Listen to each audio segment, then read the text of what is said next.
In the heart of a forgotten land, where the mist clung to the earth like a shroud, lay the village of Eldridge Hollow. It was a place where the sun rarely shone, and the air was thick with secrets. The villagers spoke in hushed tones, their eyes darting nervously as they recounted tales of the shadows that danced at the edge of the woods.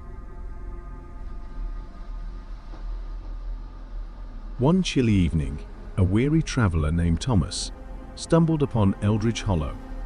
He had been wandering for days, lost in the vastness of the countryside. The village was small, with crumbling houses and overgrown gardens, but it was the only place he had seen for miles. As he stepped onto the cobblestone path, a chill ran down his spine. The air was heavy, and an eerie silence enveloped him. The villagers watched him with wary eyes, their faces pale and drawn.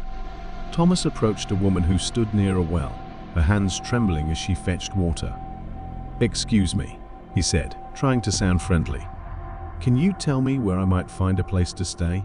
She looked at him, her eyes wide with fear. "You shouldn't be here," she whispered. "This village is cursed. You must leave before nightfall." But Thomas was too tired to heed her warning. He needed shelter, and the village, though strange, seemed to offer a chance for rest. After some hesitation, the woman directed him to the only inn in the village, a dilapidated building that groaned under the weight of time. The innkeeper, a grizzled man named Old Man Harris, welcomed him with a grim smile. "You're brave to come here," he said, his voice low. "Most folks don't stay long." As Thomas settled into his room, he couldn't shake the feeling that he was being watched. The walls creaked, and shadows flickered in the corners of his vision. That night, as he lay in bed, he heard whispers drifting through the window, soft and haunting. They seemed to call his name. What is this place? He wondered, his heart racing. He decided to find out more about Eldridge Hollow. The next day, Thomas ventured into the village square, where a few villagers gathered. He approached an old man with a long beard, hoping to learn about the village's past. The man glanced around nervously before speaking. "Eldridge Hollow was once a thriving place," he began, his voice shaky. "But many years ago, a terrible tragedy struck. A fire consumed the village, and the people believed it was the work of witches. They turned on each other, and in the chaos, many innocent lives were lost. Now, their spirits roam these lands, seeking revenge."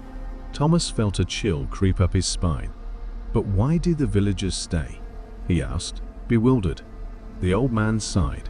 "Some say it's the curse of Eldridge Hollow. Those who leave are never seen again. We are bound to this place, trapped by our past." That night, Thomas lay awake, haunted by the stories he had heard. The whispers returned, louder this time, echoing through the darkness. He could almost make out words, pleading and angry. Suddenly, a loud crash jolted him upright. He rushed to the window and peered outside.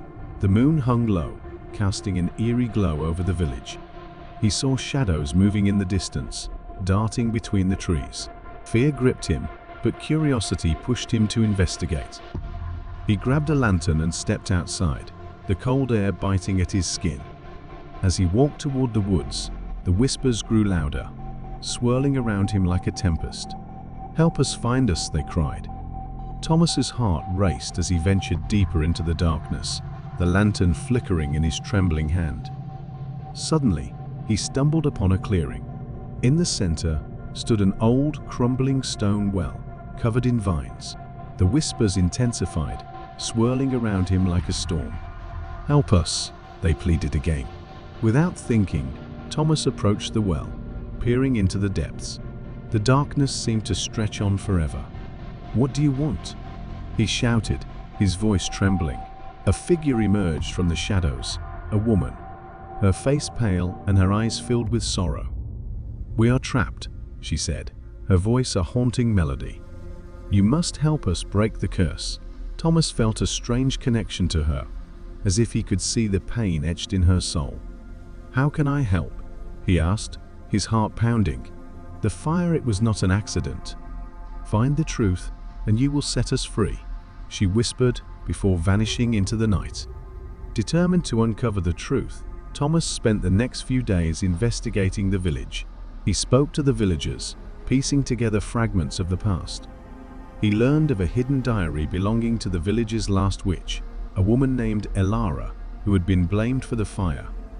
One stormy night, Thomas found the diary in the ruins of her home, buried beneath the ashes of the past.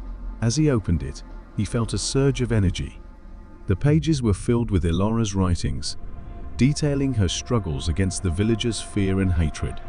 "The fire was not my doing," one entry read. "I tried to help them, but they turned against me. I will not rest until the truth is known." Thomas realized that Elara had been innocent, a scapegoat for the villagers' fears. He knew he had to confront the villagers and reveal the truth.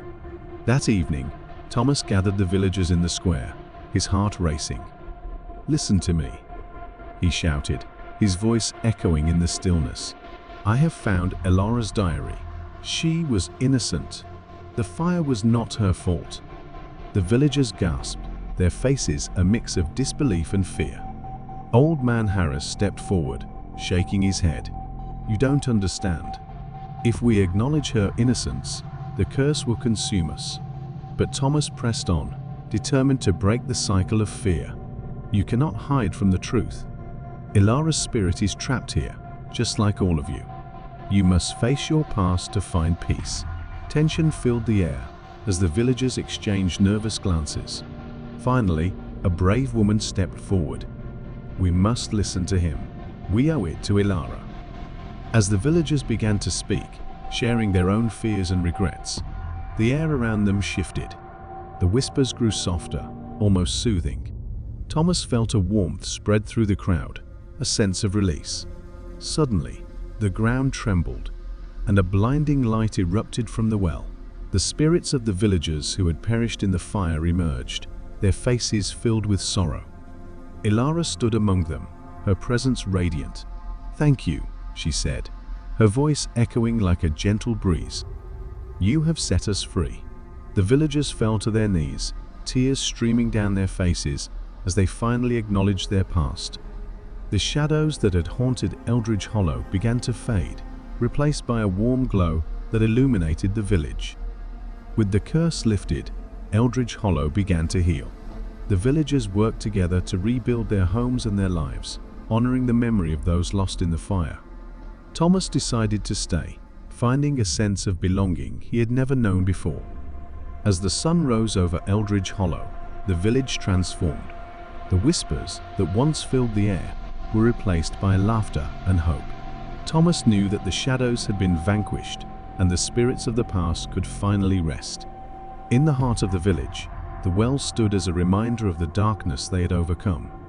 And as the seasons changed, the villagers vowed to remember the lessons of their past, ensuring that Eldridge Hollow would never again be haunted by fear. Years later, as Thomas sat on the porch of his home, he watched the children play in the sunlight. The village had flourished, and the stories of old were now tales of bravery and redemption. Eldridge Hollow had transformed from a haunted village into a place of light, where the past was honored